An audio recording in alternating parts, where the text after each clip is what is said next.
हम लोग शुरू करते हैं। अगला प्रश्न द्विघात समीकरण था 4.2 अरिहंत। प्रश्न नंबर 42। दो अंकों की संख्या के अंकों का गुणनफल 14 है। संख्या में से 45 जोड़ने पर अंकों के स्थान बदल जाते हैं, संख्या ज्ञात कीजिए। देखिए, इस तरह के बहुत सारे प्रश्न आ चुके हैं और केवल अभ्यास के लिए हैं। और जब आपको लगने लगे कि अरे ये प्रश्न हम तो बहुत सारे लगा चुके हैं, तो इसका मतलब वो कॉन्सेप्ट आपको क्लियर हो गया। तो दो अंकों की संख्या, अंकों का गुणनफल 14 है और 45 जोड़ने पर अंकों के स्थान बदल जा रहे हैं। तो संख्या में हम जो लगाते हैं वो इसी तरह से हम यहाँ पर मान लेते हैं एक दहाई का अंक और एक इकाई का अंक। मान लीजिए दहाई का अंक हमने यहाँ पर माना x और इकाई का अंक हमने मान लिया y। तो जैसा कि बताया था यहाँ पर संख्याएं, तो अगर दहाई का अंक x है, इकाई का अंक y है, तो संख्या हमारी क्या बन जाएगी यहाँ पर 10 गुणे दहाई का अंक। दहाई के अंक को 10 से गुणा करते हैं, सैकड़े के अंक को 100 से गुणा करते हैं और सारे अंक जोड़ देते हैं, प्लस इकाई का अंक यानी कि y। तो हमारी संख्या क्या बन गई 10x प्लस y। अंकों का गुणनफल 14 है यानी कि x इंटू वाई बराबर 14, या यहाँ से y का मान निकालेंगे तो y बराबर 14/x। अब संख्या में 45 जोड़ने पर अंकों के स्थान बदल गए। संख्या है 10x प्लस वाई, इसमें हम 45 जोड़ दें तो 10x प्लस वाई, इसमें 45 जोड़ दिया। जैसे 45 जोड़ा तो कह रहा अब स्थान बदल गया, यानी कि 10y प्लस x, ये नई संख्या हो गई। दोनों बराबर बराबर हैं, इसी को हल कर लेंगे। 10x वाला x इधर ले आए तो माइनस एक्स, प्लस वाई ये वाला 10y इधर ले आए माइनस 10y, प्लस 45 बराबर 0। 10x x घटा 9x, y से 10y घटा तो माइनस 9y, प्लस 45 बराबर 0। 9 से भाग कर दिया हमने तो x माइनस वाई प्लस 5 बराबर 0। y का मान पीछे निकाल चुके थे 14/x, तो रख देंगे x माइनस 14/x प्लस 5 बराबर 0। हर यहाँ पर आपको समझ में आ रहा है x है, तो सब पदों में यानी कि 3 पद हैं, x x x से गुणा कर देंगे तो x square minus 14 plus 5x बराबर 0। तो यानी कि x square plus 5x minus 14 बराबर 0। 14 के हम ऐसे टुकड़े करें जिनका योग्य अंतर 5 आए, तो 7 दूनी 14, तो x square plus 7x minus 2x minus 14 बराबर 0। शुरू के दो पदों में x कॉमन, तो x प्लस 7, बाद के दो पदों में माइनस 2 कॉमन, तो बचेगा x प्लस 7 बराबर 0।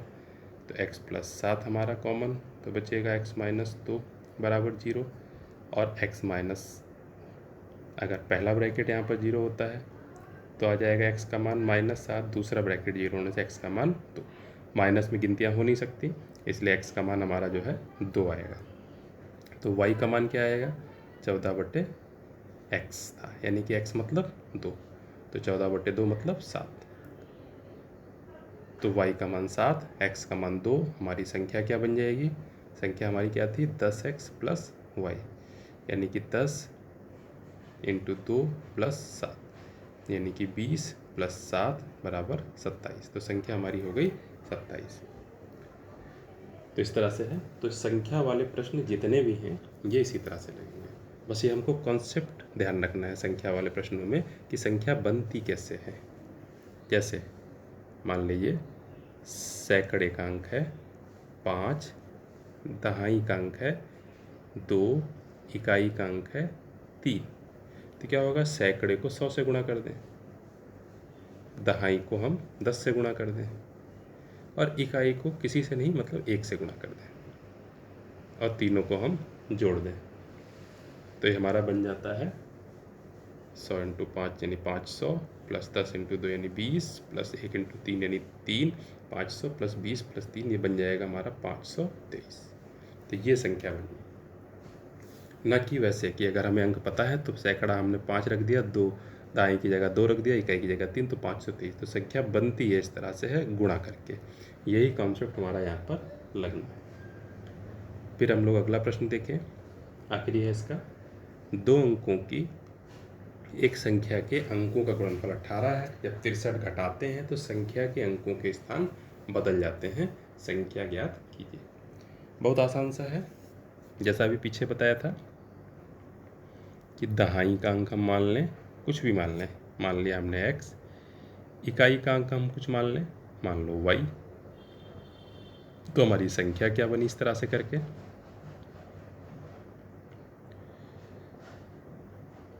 तो हमारी जो संख्या हो जाएगी 10 गुणे दहाई का अंक यानी x प्लस 1 गुणे इकाई का अंक यानी कि y, यानी क्या बन जाएगी हमारी 10x प्लस y। ये हमारी संख्या बन गई अभी। अब संख्या के अंकों का गुणनफल 18 था, अंक थे इसके x और y, यानी कि x और y का गुणनफल 18 है, तो यहाँ से हम y का मान निकाल लें, x बटे में चला जाएगा, 18 बटे x, y का मान निकाल लें चाहे x का निकाल लें, कोई दिक्कत नहीं। अब क्या कह रहा है, जब संख्या में से 63 घटा देते हैं, तो भाई 63 घटाते हैं, तो 10x प्लस y में से 63 घटा दिया, तो संख्या के अंकों के स्थान बदल जाते हैं, तो जो नई संख्या बनेगी वो क्या होगी, अंकों के स्थान बदल गए, यानी कि दहाई की जगह इकाई, इकाई की जगह दहाई, यानी कि 10x था उसकी जगह y आ गया, प्लस यहाँ पर y था उसकी जगह x आ गया। बस यही कॉन्सेप्ट ध्यान रखना, ज़्यादातर प्रश्न इसी तरह के हैं।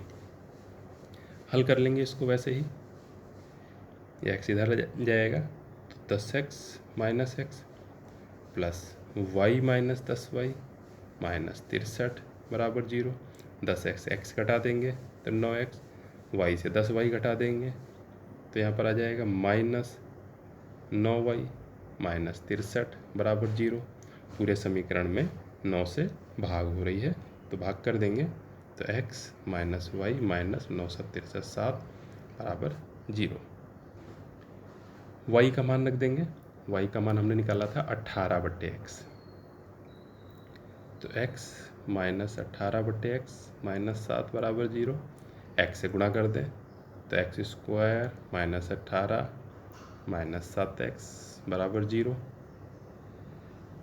हल कर लेंगे इसको सही से लिख करके, तो हमारा हो जाएगा x square minus 7x minus 18 बराबर 0। 18 के टुकड़े जिनका योग या अंतर 7 आए तो 9 दूनी 18, तो एक्स स्क्वायर 7 को हम लिख लेंगे 9 माइनस 2, एक्स माइनस 18 बराबर 0, एक्स स्क्वायर माइनस 9x, और जब ब्रैकेट खोल रहे हैं तो माइनस 2 और बाहर भी माइनस, तो प्लस का 2 हो जाएगा, प्लस 2x माइनस 18 बराबर 0। शुरू के दो पदों में x कॉमन, तो x माइनस 9, बाद के दो पदों में 2 कॉमन, तो x minus 9, x minus 9 common ले लेंगे हम, तो बचेगा x प्लस 2। अगर पहला ब्रैकेट 0 है तो x का मान 9 निकलेगा, दूसरा ब्रैकेट 0 होने से x का मान माइनस 2। चूँकि ये हमारी गिनतियाँ थी, गिनतियाँ यहाँ पर माइनस में होंगी नहीं, संख्या बनानी है, तो माइनस 2 उत्तर नहीं होगा, यहाँ पर लिखना पड़ेगा जब ये एग्ज़ाम में प्रश्न आएगा। इसलिए x का मान 9, तो y का मान 18 बट्टे एक्स यानी 18 बट्टे 9 यानी कि 2, तो x का मान हमारा हो गया 9, y का मान हो गया हमारा 2। तो हमारी संख्या क्या हो जाएगी, संख्या थी हमारी 10x प्लस वाई, यानी कि 10 इंटू एक्स का मान कितना था हमारा 9, 9 प्लस वाई का मान 2, यानी कि 90 प्लस 2 यानी कि 92। तो संख्या हमारी 92 हो गई। अब हम इसको मिला लेते हैं वापस प्रश्न से कि हमारी संख्या थी यहाँ पर 92, 92, गुणनफल 18 है, 9 और 2 की गुणा कर दें तो 18 आ जाता है। संख्या में से 63 घटा दें, 92 से अगर हम 63 घटाएं तो घटा के देख लें तो क्या संख्या बची 29। तो अंकों के स्थान बदल जा रहे हैं, तो सही बात है, 9 2 की जगह 2 9 हो गया, यानी कि ये हमारा सही है। तो इस तरह से संख्या ज्ञात करनी थी, तो ये ज्ञात हो जाती है। ठीक है, इसके प्रश्न करीब करीब लगभग हो गए हैं, कोई समस्या हो तो पूछ सकते हैं।